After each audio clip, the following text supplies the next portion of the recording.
Hello, viewers and listeners. Today we are talking about women and AI with Alexandra Whittington.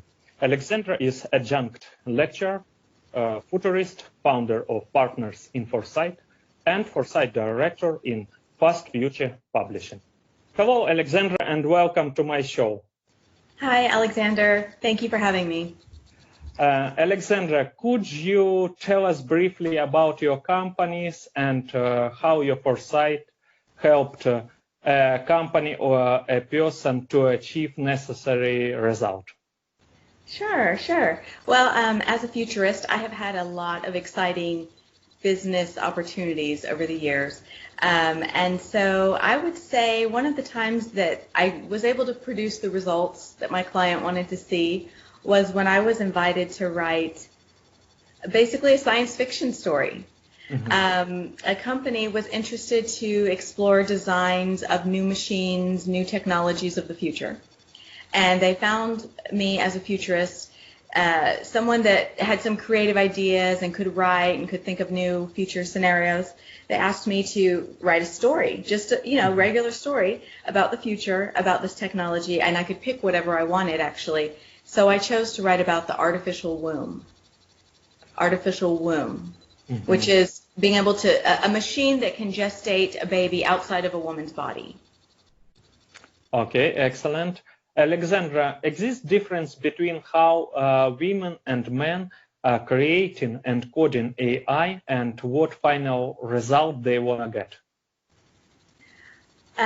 Well, I don't work in AI, but from what I have learned in studying it as a futurist, it seems like there are a lot of men designing mm-hmm. AI products, and many times inadvertently. In other words, I don't think they are purposely conveying their own biases, but I think that's what we see happening. Mm-hmm. Unfortunately, any machine is going to, any sort of intelligent machine that makes decisions or helps us make decisions, runs the risk of being contaminated by the bias, the prejudices, the mindset of whoever made it. So when we see that the artificial intelligence workforce is mainly men, we have to wonder if they're missing a perspective that would make the products maybe more helpful, safer, friendly, something like that. One of the things I've observed, and many people have seen,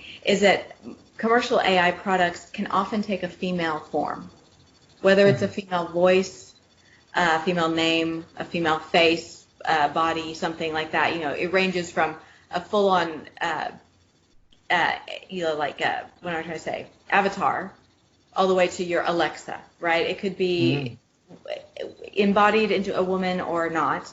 But we do tend to see that for some reason, this kind of like personal assistant AI tends to be portrayed as female. And I'm curious about why and what are the impacts of that.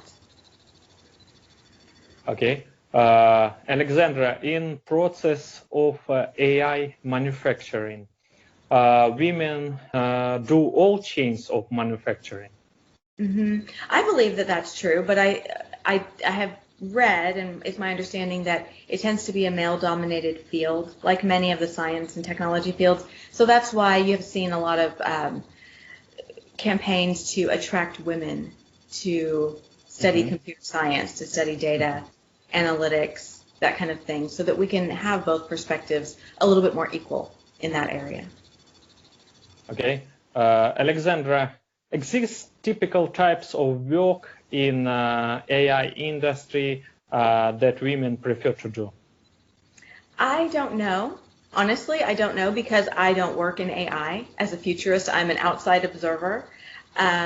I think that there are women in all the different levels of programming, machine learning, designing products and stuff like that. But I don't know if there's any real gender division of labor that's intentional. Okay, in mobile apps industry, exist what kind of apps women prefer to create? Well, do you know? Well, I have some ideas about this. I was actually reading about this recently, there are a lot of new apps, some of which involve AI that can help a woman tracking her monthly cycles, predicting pregnancy, telling a woman when is the best time to conceive a baby during the month, and either conceive or avoid pregnancy. So I think it's interesting to see the apps and the AI being formed around women's lifestyle, their personal health, monitoring their own body, and taking more control over reproductive activities. That's an interesting application of AI. Now, I don't know if women prefer to make those, but I know that some of the apps out there are very publicly known as women-run, women-owned companies. So I think that part of the app design world is probably dominated by women. I don't know. There's a lot of guys getting into that, but I think that it's neat to see women creating that kind of app that serves our purposes very specifically for our health, for our families.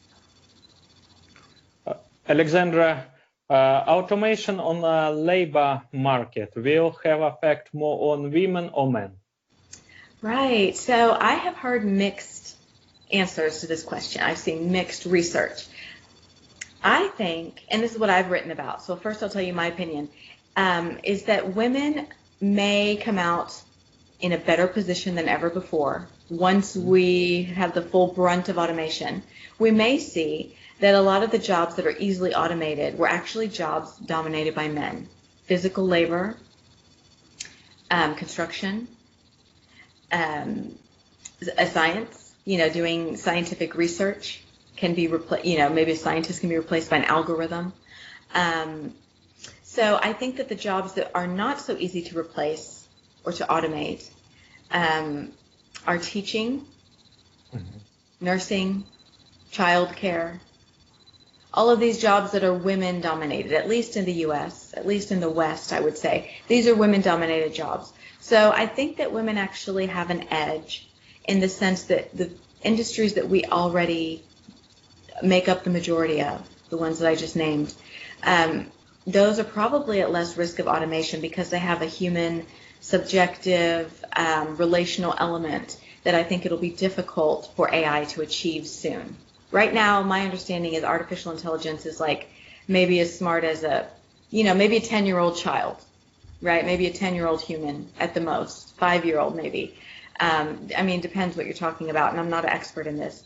But it's not at the level where it can be left alone with 30 school children and we can feel comfortable with that. I don't think we're there, and I don't think we're getting there for a while. So my opinion as a futurist is that women actually have an edge by having these like so-called soft skills or emotional intelligence, whatever you want to call it, that we tend to gravitate towards, whereas men may not be so fortunate. However, there's a lot of research that I have seen recently saying it's absolutely the opposite, that it's going to be women who suffer more in the wave of automation.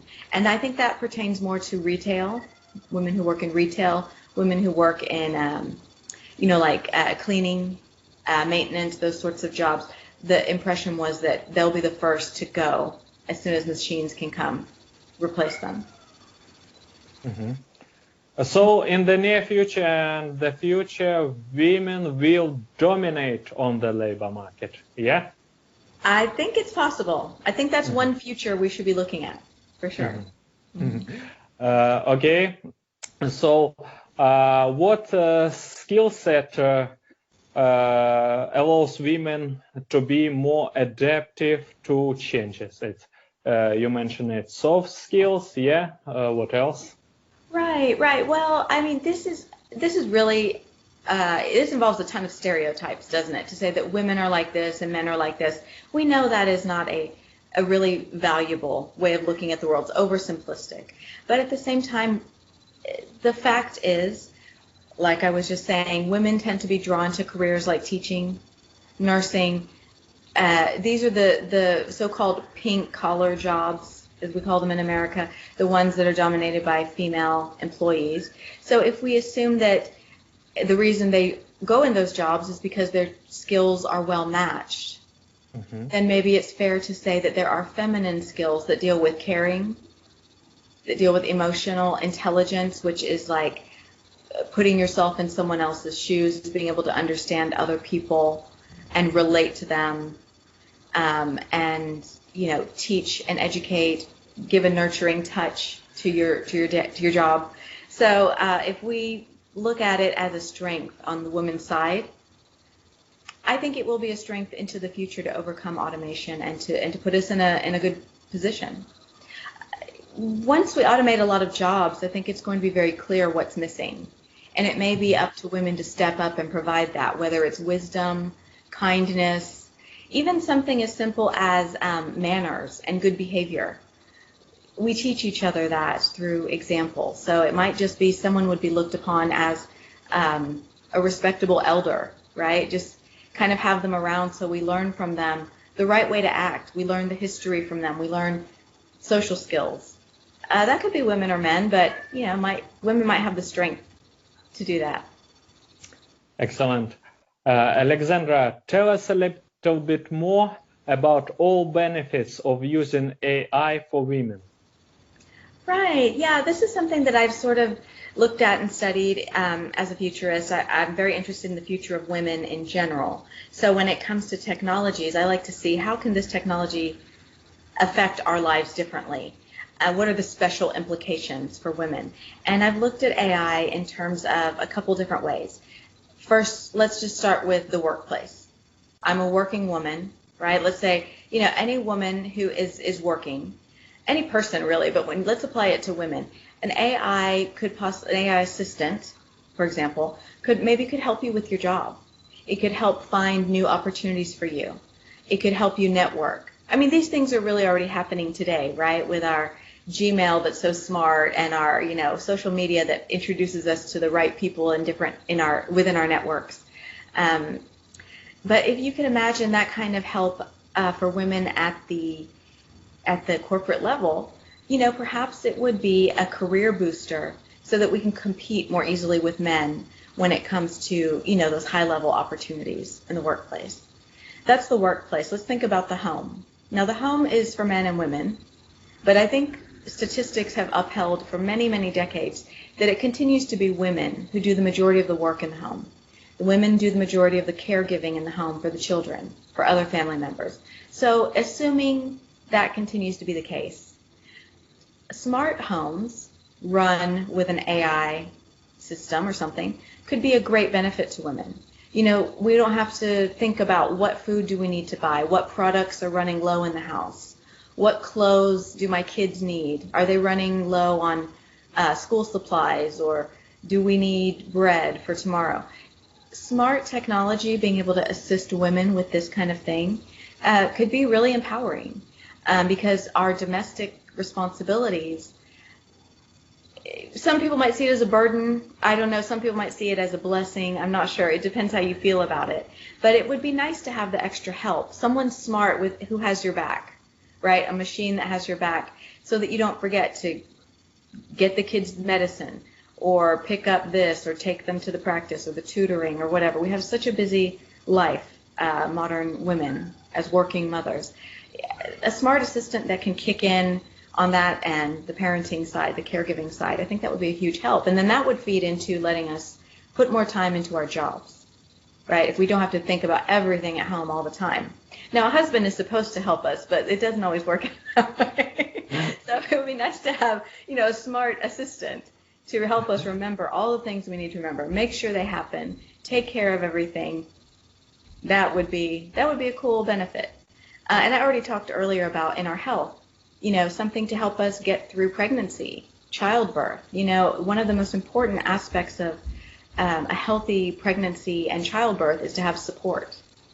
Whether it's a husband, a nurse, a grandmother, a friend, it's important for a woman to feel supported through her entire pregnancy. So I just think maybe AI could one day become, someone that you can talk to when you're pregnant. When you ask questions, say, I'm scared. Is this right? Is this normal? What's happening to me? It would be very reassuring to women. Maybe if they're not close to their mother, or if they don't have any relatives nearby, they could have a reassuring friend, let's say, family member, to help them through those sorts of really pivotal life events like pregnancy, childbirth, and all of that. I think that would be a really positive development for AI. Okay, great. Alexandra, can we protect AI from our biases? I don't know if we can protect AI from our biases, but we should. We should be trying to. That should be on the top of the minds of the AI developers. I think they should think about, what are my biases? Am I feeding them into this AI system? I don't know if we can, though. I don't know. Okay. Okay. Alexandra, from your point of view, who have more expectations from AI, women or men? I would say men. This is a guess. I've never thought about this before, but I would say men, because it's been part of the techno-social imagination for such a long time. And, men have always dreamed about their flying car and their, maybe robot maid or something like that in their house. So I would say men have a higher expectation. Women are probably just as excited, but, maybe more skeptical when it comes to accepting it in life. I'm gonna guess. I don't know. Okay.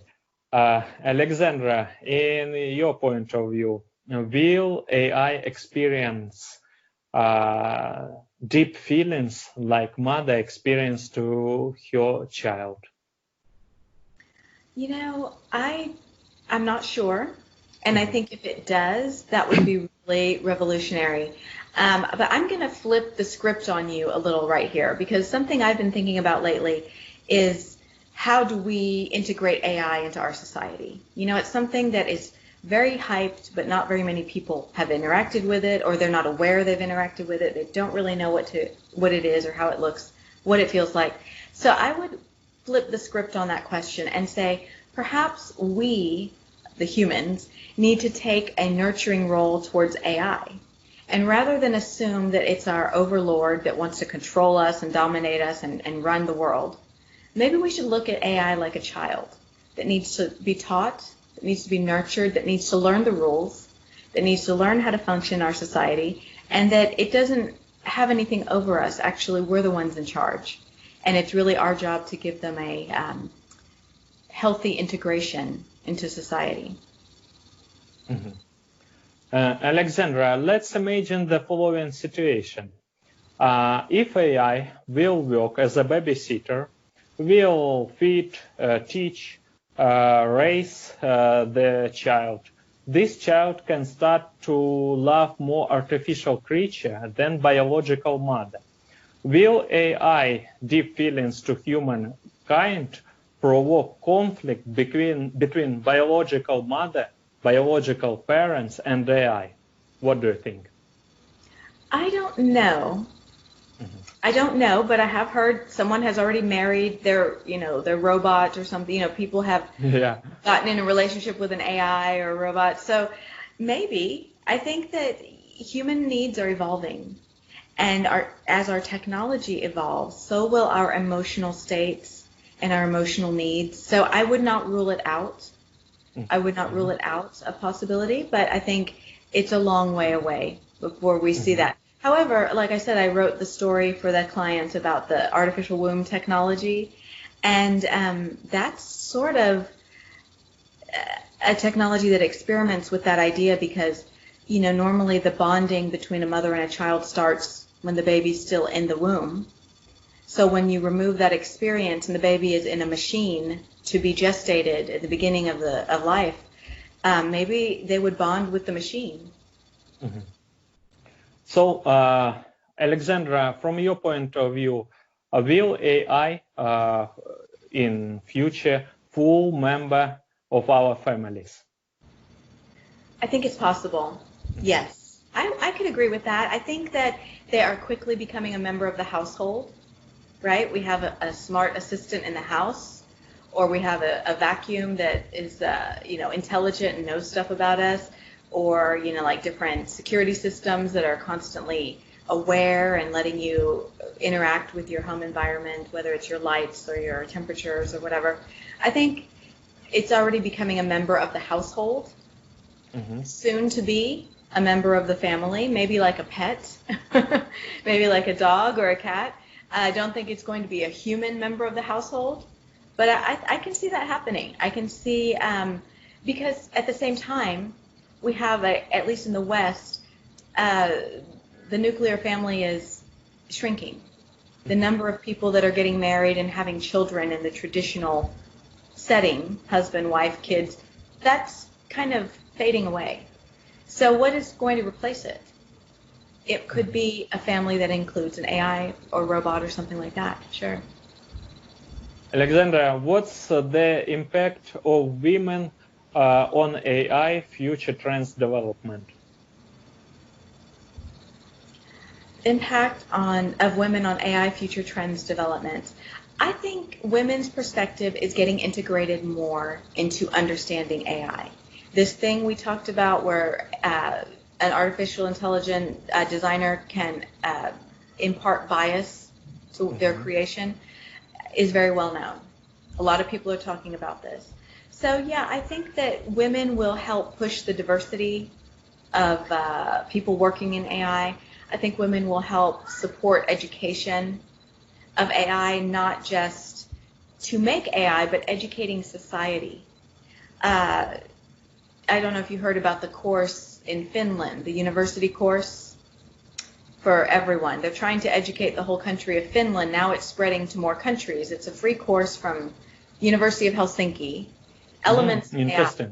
Elements of AI. I took the course myself, actually. It was fun. Online? Yeah. It's an online course. Oh. Everyone can take it. It's free. It's at your own pace. You earn the certificate when you're finished. And you learn the basics of AI. And the reason the Finland government put that in place was because they see it as a technology that's coming, right? It's coming soon. And they want their citizens to understand what it is. They're trying to demystify, right, to educate people. So I think women can have a really important place there, helping spread the education, the understanding, and a really calm understanding. And, not letting people get scared, trying to tamp down the fears that people tend to have that AI is going to take over or it wants to kill us or, it's going to run the world or something like that. I think women can use that emotional aptitude that we have, higher level relational skills, to smooth those kinds of feelings as we do transition in the fourth industrial revolution, right? It's coming. AI is happening. I don't think society is prepared for it. Maybe women can help to prepare. Yeah, sure. Alexandra, can AI help men better understand human logic, mindset, and what women really want from men? I think if it could, that would be a really cool development.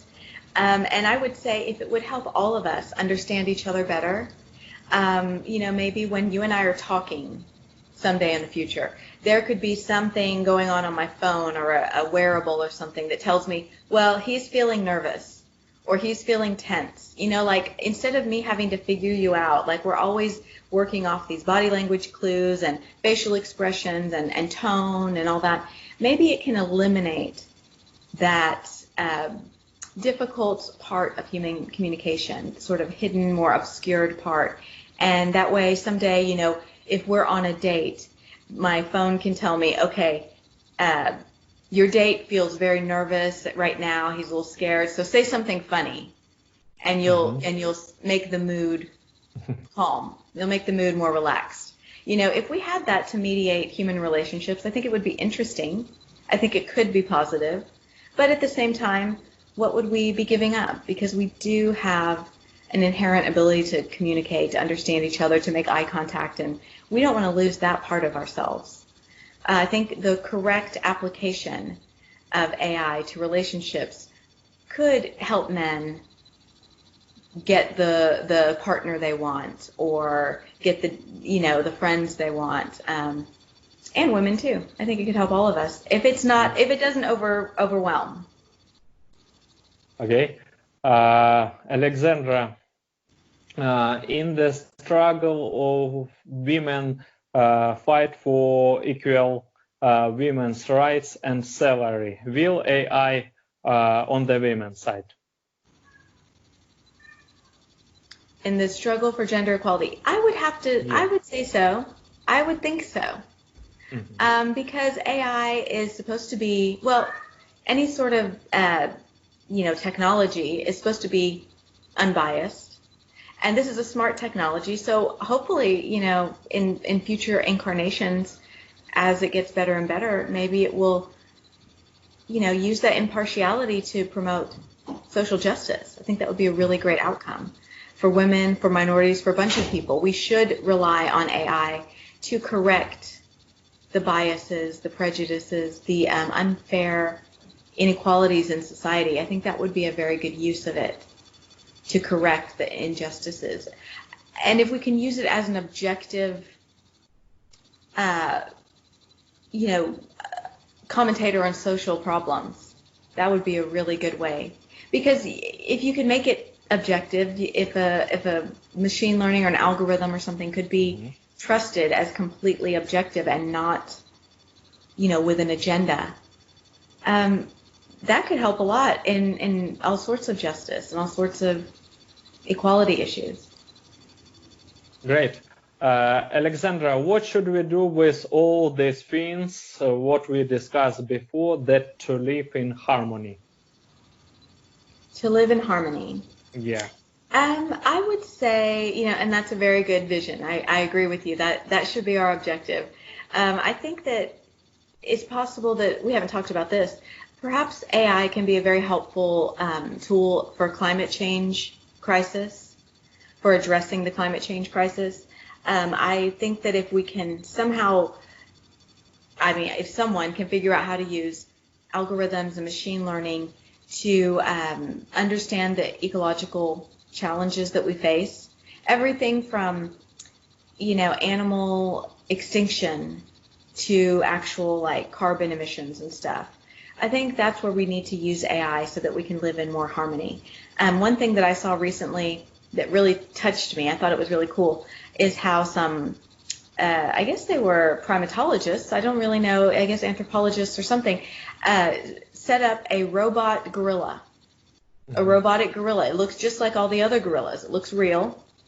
And they put it in the jungle with the gorillas that they wanted to study. And they left it there. And it was able to, it had a camera, of course, had cameras, had microphones, had everything in the robotic gorilla.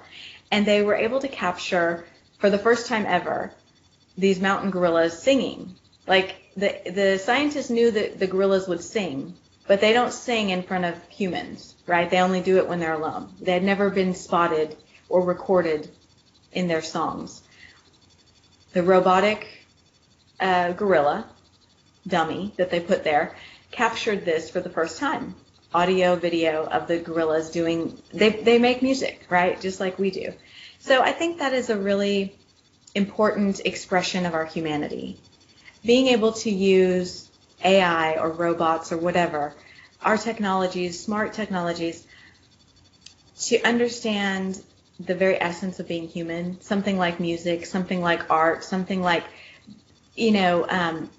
those are the things that we think really set us apart from other species.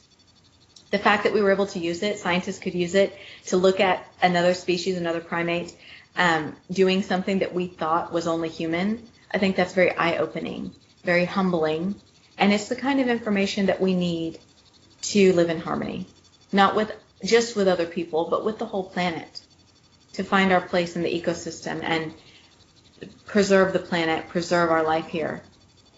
I think that's how we can use it. Great.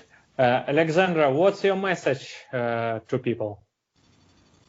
My message to people is engage with the future. Find a way to engage with the future in one way or the other, whether it's thinking, writing, talking, watching movies, doing blog posts, following people on Twitter. Find a way to make it part of your daily routine because it's interesting and it affects you, and you have a role in it too. So I would ask people to find some way to integrate thinking about the next decades, not just decades, but like the next generation. One day we'll be gone. We're leaving something here for people who may not even be born yet, but we're leaving something behind. What is it that we're leaving for them? Alexandra, thank you so much for being with us today. Thank you for having me. I enjoyed it.